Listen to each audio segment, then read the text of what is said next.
Sementara itu, Tawur Kesange serangkaian Hari Suci Nyepi di Kabupaten Badung akan dilaksanakan di Jabapura Lingga Buana Puspem Badung Minggu 10 Maret 2024. Untuk memastikan rangkaian pergantian tahun Baru Saka 1946 berjalan dengan baik, sejumlah instansi terkait di lingkup Pemkab Badung telah melakukan berbagai persiapan.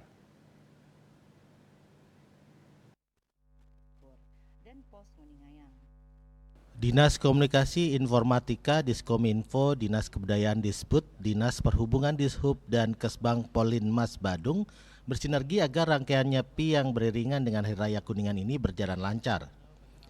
Kadisput Badung IGD Eka Sudarwite menjelaskan bahwa pelaksanaan rangkaian Hari Suci Nyepi akan diawali dengan prosesi melasti.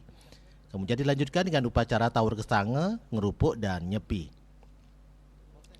Melasti di Kabupaten Badung puncaknya hari Jumat 8 Maret 2024.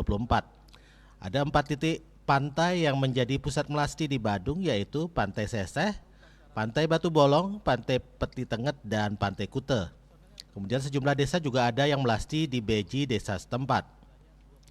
Setelah melasti, rangkaian Nyepi dilanjutkan dengan Tawur Agung Kesange, di mana ritual Tawur Agung tahun ini akan mengambil lokasi Jabapura Lingga Buana Puspem Badung.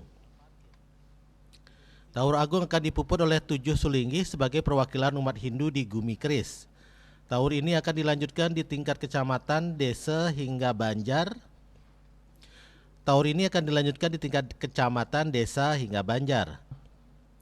Setelah pelaksanaan Tawur, malam harinya akan digelar pawai ogoh-ogoh di masing-masing desa dan Banjar. Denpos melaporkan.